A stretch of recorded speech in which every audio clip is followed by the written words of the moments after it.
delaying tactics. These are just stonewalling tactics. And in fact, there is reason to believe that Pakistan uses the evidence that we provide only to cover its tracks and, in fact, defend the terrorists who we are looking for and obstruct the path of investigation. A third point that I wanted to address was the claim that only civilians were killed in the strikes on the 7th of May. We have made the point very clearly that all attacks on the morning of 7th May were against carefully selected terrorist infrastructure, terrorist targets. It is not clear to us, in fact, seeing some of the coverage of the after effects of these strikes, including the funerals for the terrorists that are held yesterday. I think a lot of you have seen the reports and the coverage on media. If only civilians, if any civilians were killed in these attacks, I wonder what message this picture actually sends to all of you. This is a question that is worth asking. It's also odd that the funerals of civilians are carried out with the coffins being draped in Pakistani flags and state honors being accorded. As far as we are concerned, the individuals eliminated at these facilities were terrorists. Giving terrorist state funerals may be a practice in Pakistan. Doesn't seem to make much sense to us. Pakistan has also claimed that India deliberately attacked religious sites. This is completely false again. I have made it clear that the targets were terrorist infrastructure, terrorist facilities, and locations connected clearly with incidents of cross-border terrorism into India.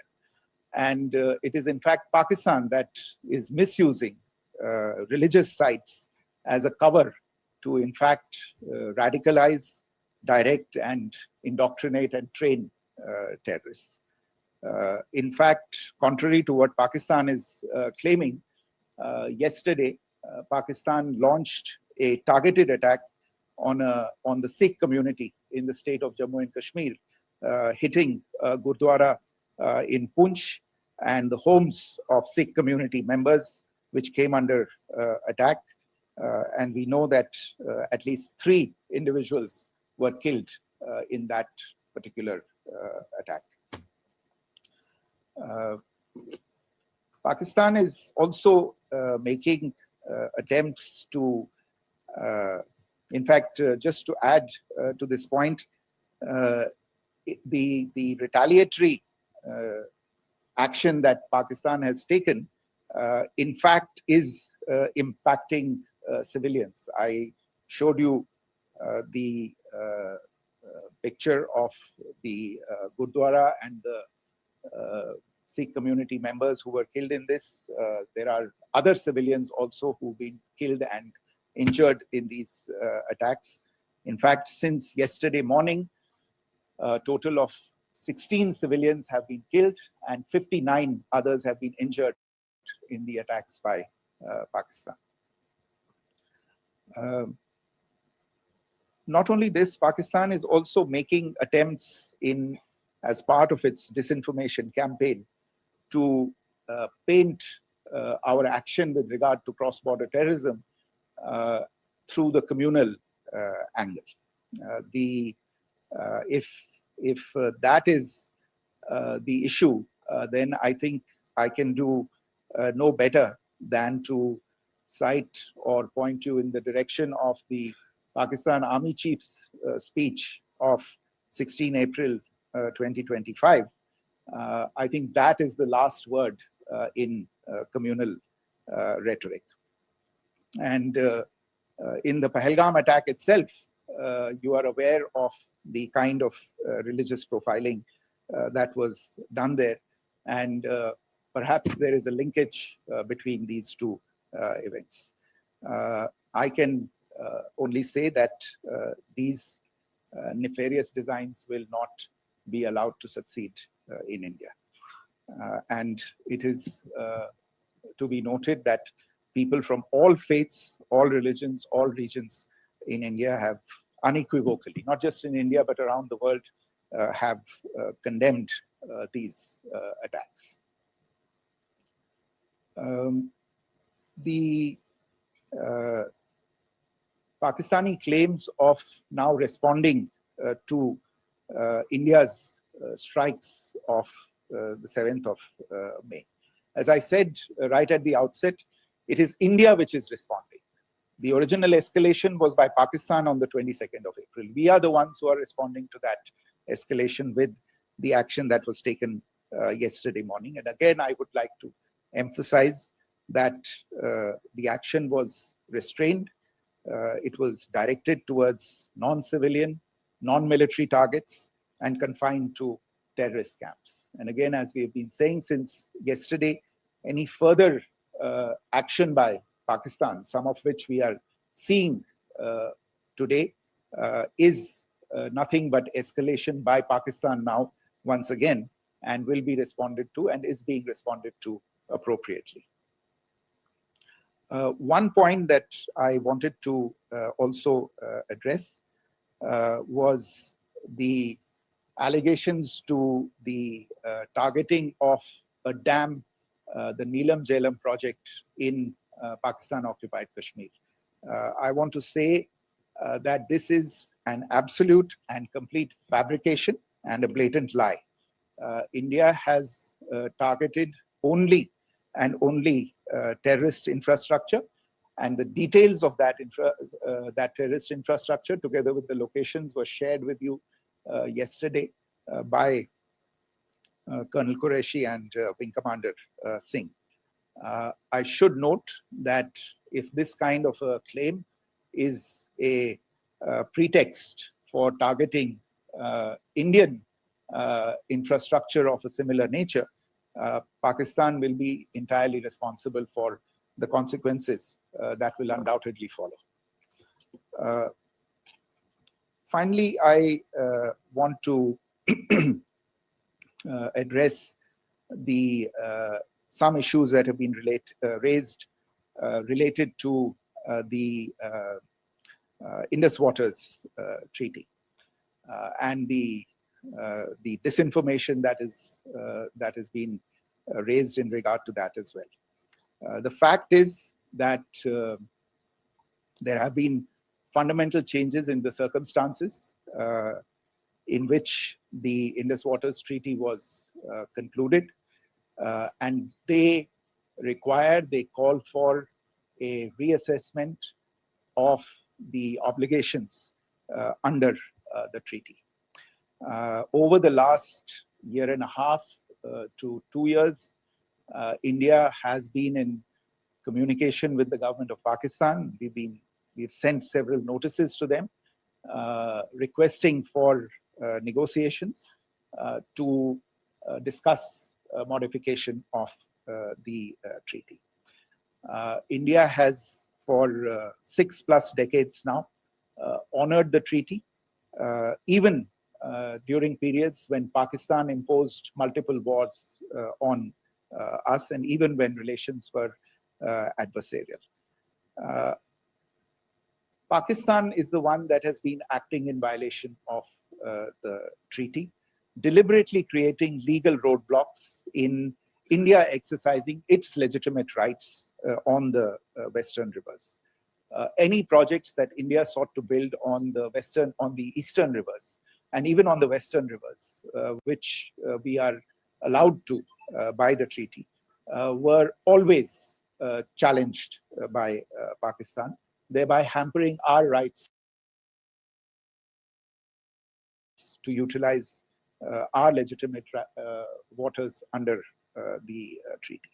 In fact, if you see the preamble of the treaty itself states that the treaty was concluded in a spirit of goodwill and friendship. Mark those words, concluded in a spirit of goodwill and friendship. ये भारत का धैर्य और भारत की सहनशीलता है जो 65 साल से हम इतनी प्रोवोकेशन के बावजूद इस ट्रीटी को निभा रहे हैं. However, as has been made clear earlier as well, Pakistan has not responded to our requests to enter into negotiations for a reassessment of the obligations under the treaty. A number of conditions have changed. This is a treaty that was based on the engineering techniques of the 50s and the 60s. We are living through the first quarter of the 21st century. Technological changes and technological advancements have to be taken into account. There are demographic changes. There are climate changes that have taken place. There is the imperative of clean energy. And of course, the terrorism that Pakistan has wreaked in the state of Jammu and Kashmir itself has hampered India's ability to exercise its rights under the treaty. Pakistan's persistent refusal to respond to our requests to enter into government-to-government negotiations on the modification of the treaty is, in a sense, itself a violation of the treaty.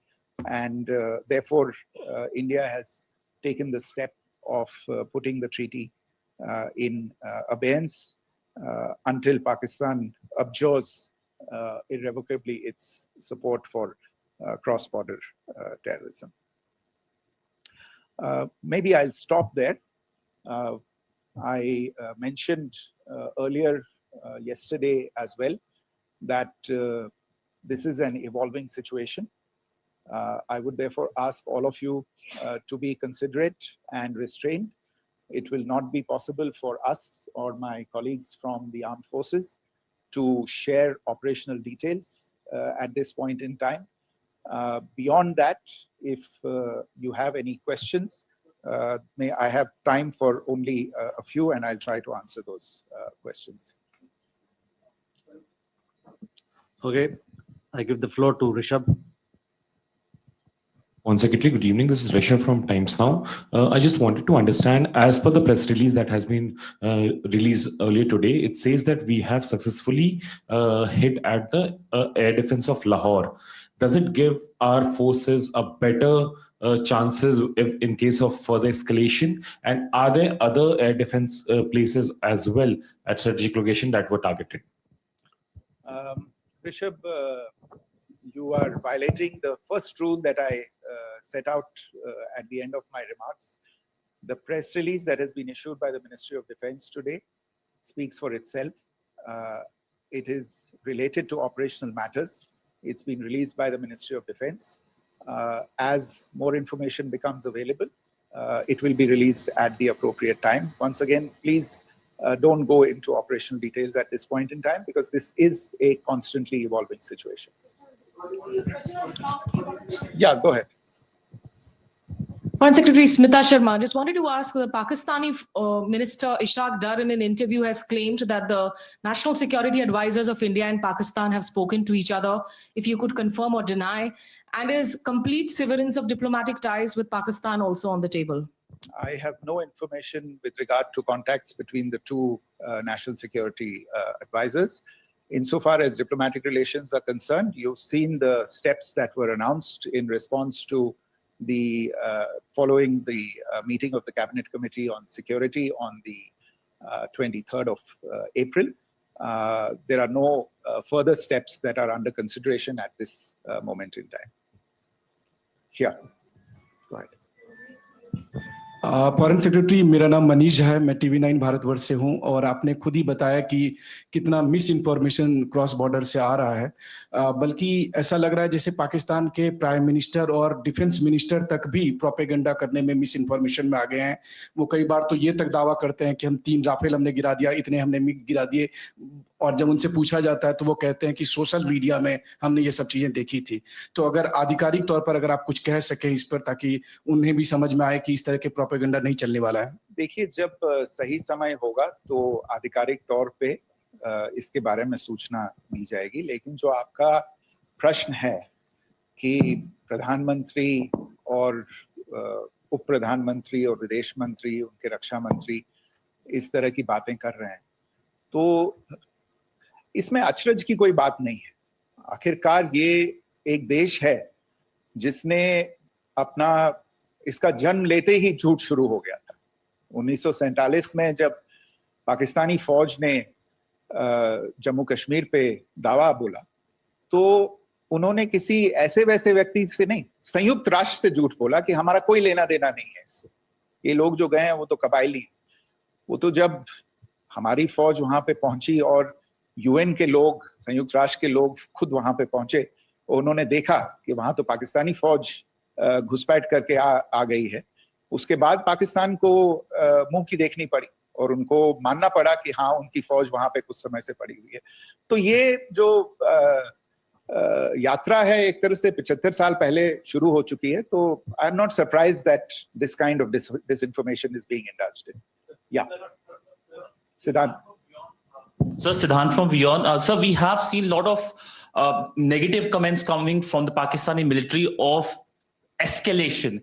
If tomorrow there is an escalation, there are strikes, we know one attempt has been thwarted, what will be the Indian response to those attempts of creating more escalation? Because it is looking like it's going towards more escalation. And my second question is, are any other world powers, essentially the P5 countries, the West Asian countries, reaching out to de-escalate the current situation?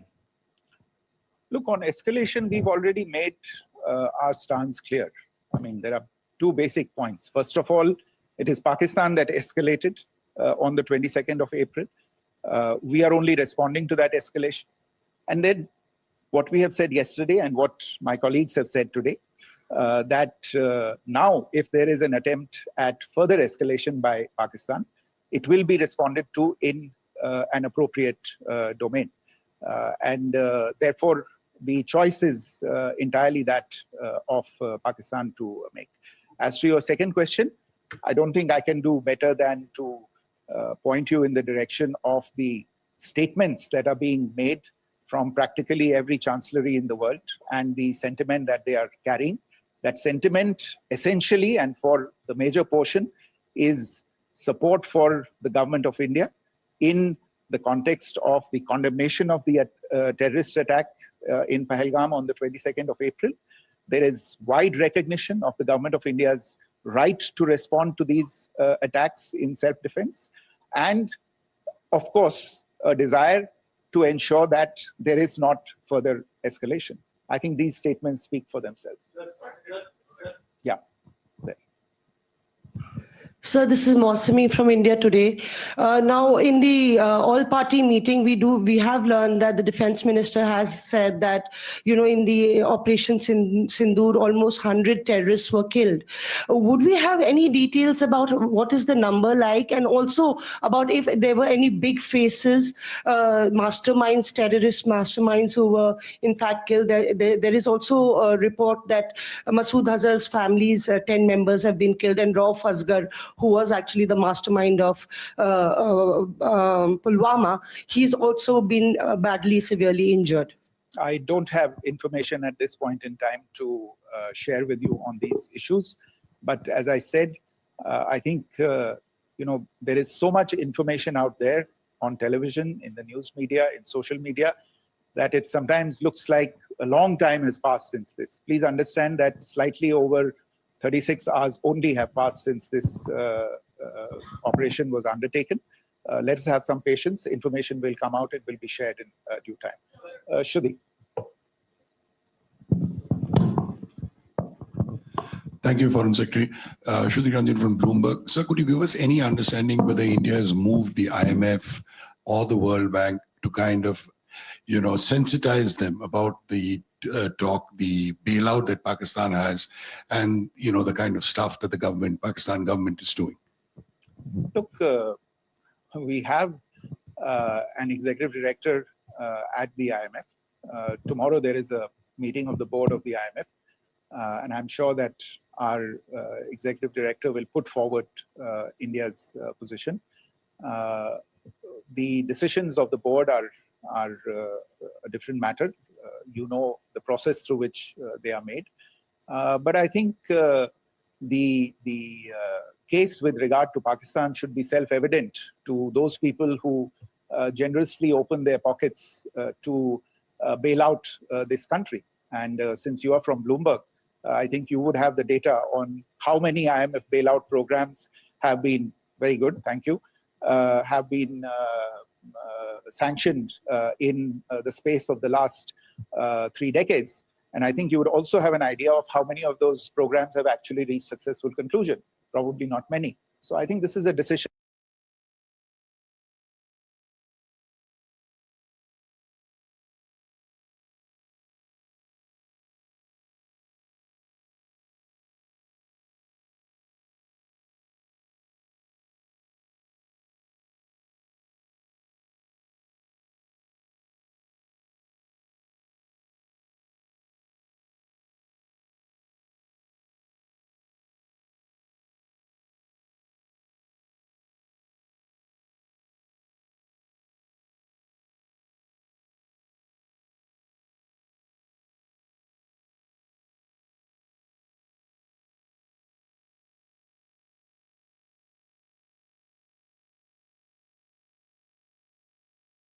That board members have to take by looking deep within themselves and looking at the facts. So we can, one last question, sir. Yeah. One last question. Foreign Secretary, I'm Siddhant from CNN News 18. I would like to know, since it's an opportunity to speak to you, I would like to know the response coming from United States since last 3 weeks. Saudi Arabia, Qatar. In fact, Prime Minister Modi spoke to Qatar before the strikes that evening. Perhaps how do you read the support coming from these countries? Perhaps traditionally they were seen on the other side. This time around, their statements are strong worded. In fact, India-Saudi joint statement also had a very strong condemnation, strong worded condemnation. United States at all level have condemned the attack and have extended support. In fact, Saudi Deputy Foreign Minister is in India. He just met EMS Jaishankar. Also, if you could shed some light about on his visit, his meeting with EMS Jaishankar. In fact, we have also been told that he met Prime Minister Modi. Thank you. Look, all the countries that you named and many others, we have been in touch with them. The Prime Minister has spoken to a large number of world leaders. A large number of world leaders have called him, as have called the External Affairs Minister. As we speak, there are conversations going on today as well with world leaders. And your assessment or conclusion of the general tenor of these messages is very much on point. And I think this is a recognition of the fact, firstly, of the barbaric nature, the unprecedented nature and character and features of the attack in Pahalgam, and a recognition of India's right to respond to this. And also a recognition of the fact that in responding, we have been nothing but responsible and have done so in a restrained, in a measured, and in a non-escalatory manner. I think that counts for something. People have taken that into account, and that is what is explaining the kinds of reactions that we are seeing. And we appreciate the sentiments and the statements that have been made by the vast majority of world leaders. Yes, the Saudi Minister of State for Foreign Affairs is in Delhi. He had a meeting with the External Affairs Minister earlier today. I don't have further details at this moment, but if there are details, the ministry will share them at some point with you. Thank you. I think that's all we have time for today. We'll join you again soon. Thank you all. Thank you.